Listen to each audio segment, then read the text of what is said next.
Alright guys, I'm back in the kitchen again. I let the night get a little bit too late, and so my room is commandeered. We got people sleeping. But again, still getting that Bible verse in, or I should say chapter. And so we are back with 1 Kings chapter 18, where the header reads, The Contest on Mount Carmel. And we'll get right into it. Later on, in the 3rd year of the drought, the Lord said to Elijah, Go and present yourself to King Ahab. Tell him that I will soon send rain. So Elijah went to appear before Ahab. Meanwhile, the famine had become very severe in Samaria. So Ahab summoned Obadiah, who was in charge of the palace. Obadiah was a devoted follower of the Lord.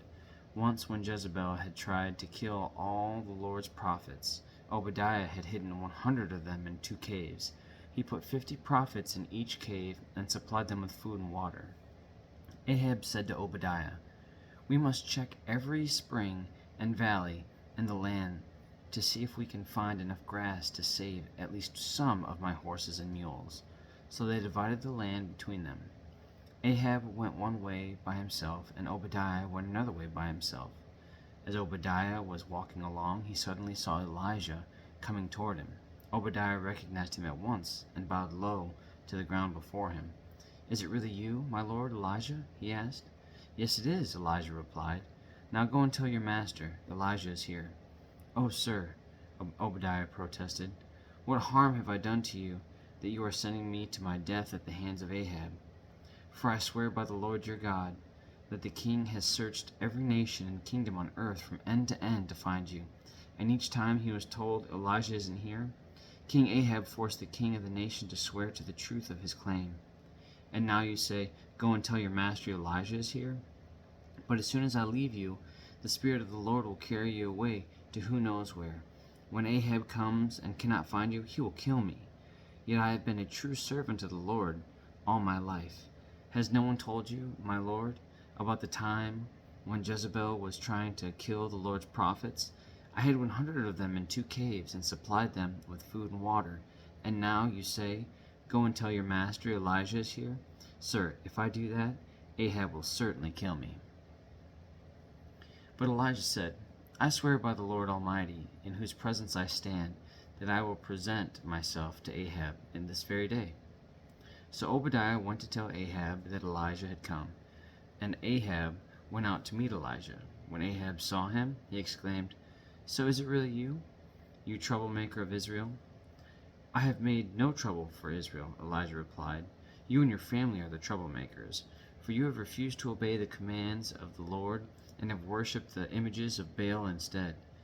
Now summon all Israel to join me at Mount Carmel, along with the 450 prophets of Baal and the 400 prophets of Asherah, who are supported by Jezebel. So Ahab summoned all the people of Israel and the prophets of Mount Carmel. Then Elijah stood in front of them and said, How much longer will you waver, hobbling between 2 opinions? If the Lord is good, or if the Lord is God, follow him. But if Baal is God, then follow him. But the people were completely silent. Then Elijah said to them, I am the only prophet of the Lord who is left, but Baal has 450 prophets. Now bring 2 bowls. The prophets of Baal may choose whichever one they wish and cut it into pieces and lay it on the wood of their altar, but without setting fire to it. I will prepare the bowl and lay it on the wood on the altar, but not set fire to it. Then call on the name of your God, and will call on the name of the Lord. The God who answers by setting fire to the wood is the true God. And all the people agreed. Then Elijah said to the prophets of Baal, You go first, for there are many of you. Choose one of the bowls and prepare it and call on the name of your God, but do not set fire to the wood. So they prepared one of the bowls and placed it on the altar. Then they called on the name of Baal from morning until noontime, shouting, O Baal, answer us. But there was no reply of any kind. Then they danced, hobbling around the altar they had made. About noontime Elijah began mocking them. You'll have to shout louder, he scoffed, for surely he is a god. Perhaps he is daydreaming, or is relieving himself, or maybe he is away on a trip, or is asleep and needs to be awakened. So they shouted louder, and following their normal custom, they cut themselves with the knives They cut themselves with knives and swords until the blood gushed out. They raved all afternoon until the time of the evening sacrifice, but still there was no sound, no reply, no response. Then Elijah called to the people, "Come over here." They all crowded around him as he repaired the altar of the Lord that had been torn down. He took 12 stones, one to represent each of the tribes of Israel, and he used the stones to rebuild the altar in the name of the Lord. Then he dug a trench around the altar large enough to hold about 3 gallons. He piled wood on the altar, cut the bull into pieces, and laid the pieces on the wood. Then he said, Fill 4 large jars with water and pour the water over the offering and the wood." After they had done this, he said, "Do the same thing again." And when they were finished, he said, "Now do it a 3rd time." So they did as he said, and the water ran around the altar and even filled the trench. At the usual time for offering the evening sacrifice, Elijah the prophet walked up to the altar and prayed, "O Lord God of Abraham, Isaac, and Jacob, prove today that you are God in Israel, and that I am your servant. Prove that I have done all this at your command. O Lord, answer me. Answer me so these people will know that you, O Lord, are God, and what you have brought them back to yourself, and that you have brought them back to yourself." Immediately the fire of the Lord flashed down from heaven and burned up the young bull, the wood, the stones, and the dust. It even licked up all the water in the trench, and when all the people saw it, they fell face down on the ground and cried out, "The Lord, He is God. Yes, the Lord is God." Then Elijah commanded, "Seize all the prophets of Baal. Don't let a single one escape." So the people seized them all, and Elijah took them down to the Kishon Valley and killed them there. Then Elijah said to Ahab, "Go get something to eat and drink, for I hear a mighty rainstorm coming." So Ahab went to eat and drink, but Elijah climbed to the top of Mount Carmel and bowed low to the ground and prayed with his face between his knees. Then he said to his servant, "Go and look out toward the sea." The servant went and looked, then returned to Elijah and said, "I didn't see anything." 7 times Elijah told him to go and look. Finally, the 7th time, his servant told him, "I saw a little cloud about the size of a man's hand rising from the sea." Then Elijah shouted, "Hurry to Ahab and tell him, 'Climb into your chariot and go back home. If you don't hurry, the rain will stop you.'" And soon the sky was black with clouds. A heavy wind brought a terrific rainstorm, and Ahab left quickly for Jezreel. Then the Lord gave special strength to Elijah. He tucked his cloak into his belt and ran ahead of Ahab's chariot all the way to the entrance of Jezreel. Now that is the end of chapter 18. What confuses me about chapter 18 is how do I want to put this? The persistence to honor or glorify other gods. And I love that Elijah makes this display.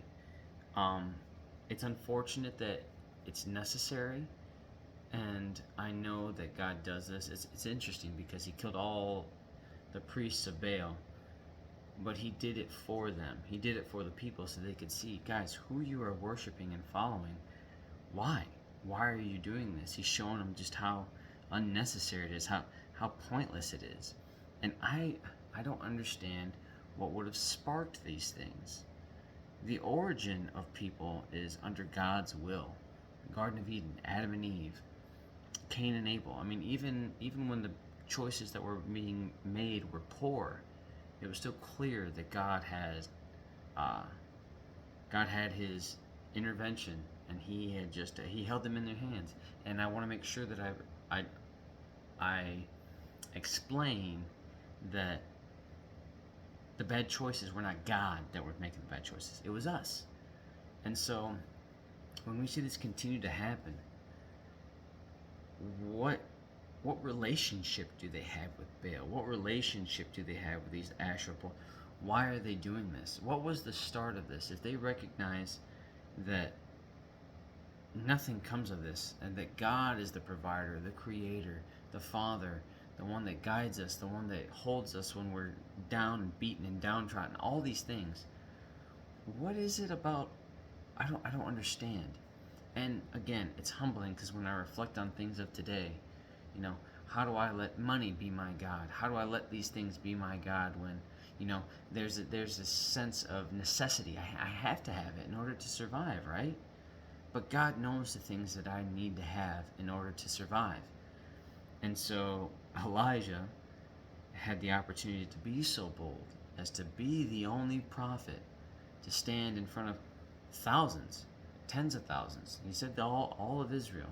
So there were hundreds of prophets of those other gods, let alone how many bystanders there were. And so to have the confidence to know, I'm just going to do what God tells me, and He'll produce. I just got to be willing to do my part, play my role. That's exactly what happens. And so it's that faith is enviable. To know, hey, this is what's happening. I want that. I don't want to worry about money and resources and the health of my family and in my profession and the people I try to love and support at work. I don't want to worry about those things all the time, but I do. It's hard not to get wrapped up into it and want a specific outcome, and you want influence and affluence over those things. And it's not for that. It's for you to shine the light of Jesus Christ to everyone, and that's something that you should be carrying with you all the time. And to see how the people that worship Baal would operate in order to that's their relationship. They have to harm themselves in order to get attention. Say that's no God that I would want to serve. No, and that's not a God I would want to see others serve either. And so I appreciate the reflection that's had here in Elijah, and knowing that sometimes when you're following Jesus, it can be polarizing and lonely. But it doesn't have to feel that way if you just give that to God. And that's kind of the point. And so, on that note, have a good night. God bless. I love you. Jesus loves you. And I'll be back for chapter 19 of 1 Kings tomorrow, where the header reads, Elijah flees to Sinai. And so, have a good night. God bless, guys. I'll see you tomorrow.